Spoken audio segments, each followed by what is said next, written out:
Hello everybody. Today I just wanted to share with you how I'm going about leveling up alts, etc. What I'm doing to do that, and what I found to be, I guess, the funnest way to go about collecting resources, because there are more efficient ways, but what I have found this season is that those really efficient ways will typically involve a group, and not everybody has a group to play with. So as somebody that has played a ton this season solo, I do want to go ahead and just share with you guys what I'm doing, and this has worked really well for me.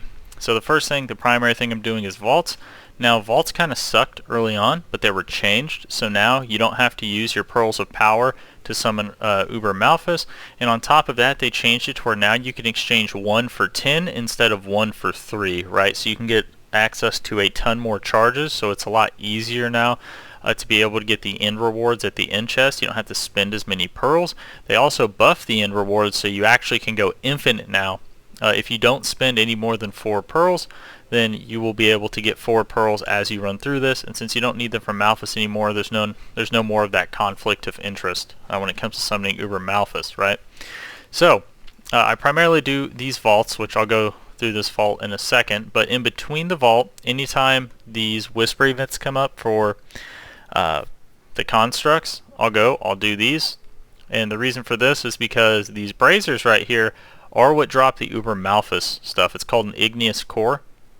And what I do, being a solo player, since I don't have access to a lot of people, is I'll see if there's a ton of people spamming this, and if there's a bunch of people spamming this, I'll sit there for a second and I'll go until all those people disperse or leave, so I can get 10 free summons on this, because regardless of who summons it, you can still get the chance at an igneous core drop if you stop and try to help them. So that's what I kind of do there.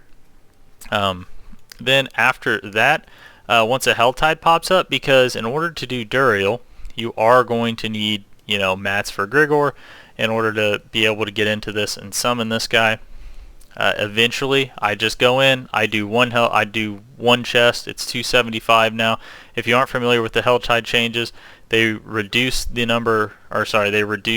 amount it takes to get the living steel chest, and it also pops up on the map now. There's typically anywhere from 2 to 3, depending on which area you're in. I believe it's down here in Kyrgyzstan. If you get a Kyrgyzstan Helltide, they'll be up to 3 chests, and you can do more if you want, if that's your thing. I just do 1 because I'm trying to stay in the vaults as much as possible.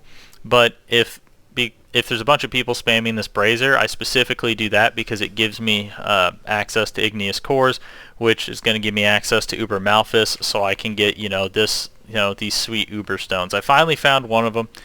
For those of you wondering, it took me 6 Uber Malphus runs to get this. However, the other 2 people that were in my group did not get it, so I don't know if I got just a little lucky. I think I've done, 6 in that go about, but I have done like 10 total, I think, before I got this, before I landed one of these. So I don't know what the average is, if I just got lucky or something like that, but it did take me to about 10 runs to get this. Yeah, so that so that being said, that's the main thing that I'm doing here. And then obviously I turn in the whispers, and that'll give you a nice amount of mats, so you can do like Uber Varshan if you need to.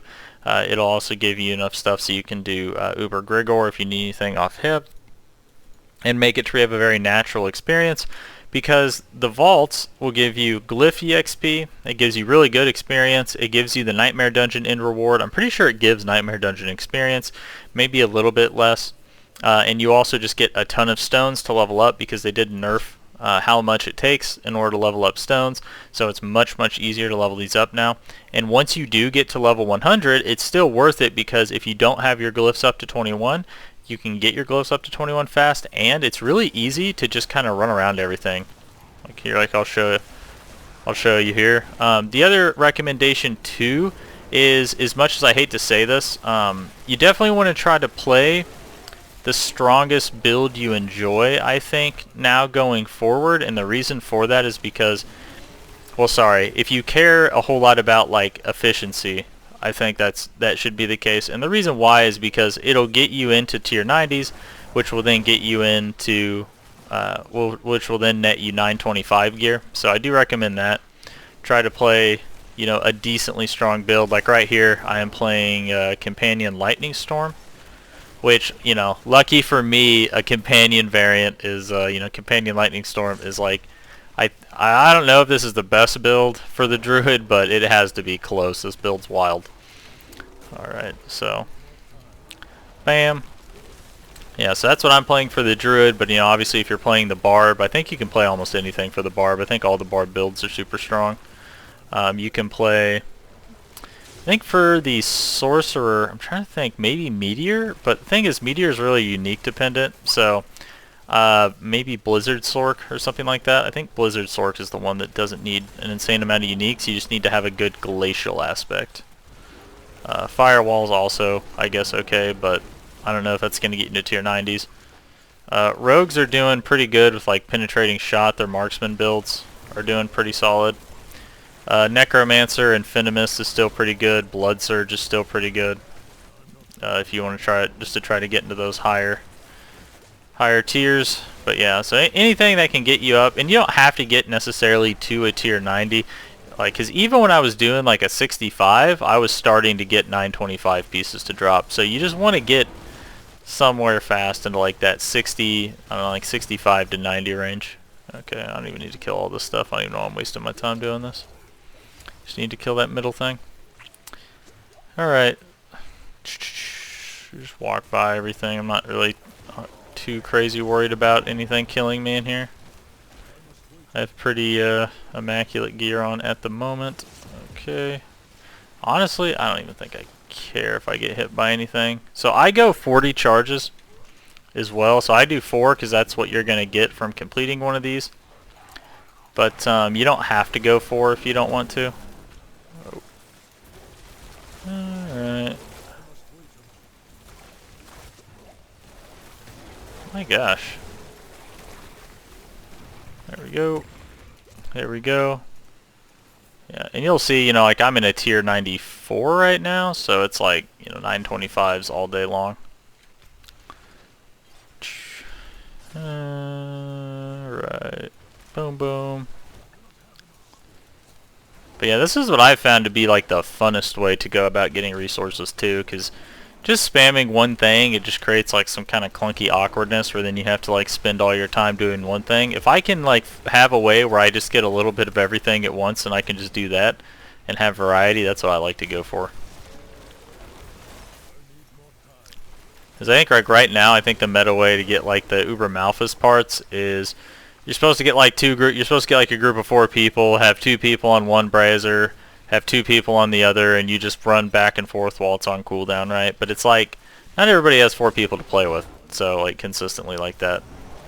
Especially this season where, you know, you just have a ton of people that kind of gave up on the season early on. They just said, oh, this sucks, I'm done playing already.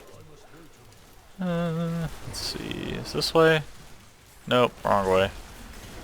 Here I am getting lost. But if you are able to do that 4-player group, that is a great way to get the igneous cores as well as just farm stones. Because like it happens so fast, like the rate at which you get stones, even though you're only getting like 1 or 2 I think per drop, like just the rate at which you're getting them is just so high that it kind of eclipses any other farming method. Alright, so now depending on the room in the vault you're doing, you just got to find kind of the spot to stand that keeps you out of the traps. Now if you're playing a melee build, sorry, you're just going to have to get good or kite everything and just over to one spot and make it to where they have to chase you over there. Because there's one version of this where you can literally just stand in like the corner.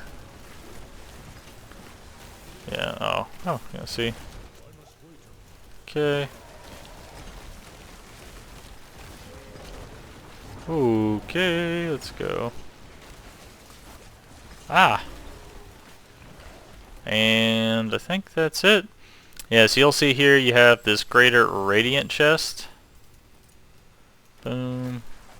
And then, yeah, that'll give you 2 pearls of warding as well. And then you come down here and you have 4 of these chests. This is also a pretty decent way just to get gear too, because there's just like all kinds of stuff here. Just all kinds of it. And then you'll see here that it also gives pretty decent glyph experience as well, so like 300. So you can pretty much do like literally everything in these vaults, so it's definitely going to be what I recommend. Now, is it the most efficient thing at any one thing? No, but it's a nice way to just kind of gradually build up everything you're going to need, especially if you're not level 100. It'll give you a nice variety and way to play the game that's a little bit more balanced as opposed to just like, throwing your face into the wall, just doing one thing over and over again to try to do something as fast as possible. But anyways, guys, that's going to do it for this video. Thanks for watching. Like, subscribe if you want to see more. I'll see you next time. Thanks.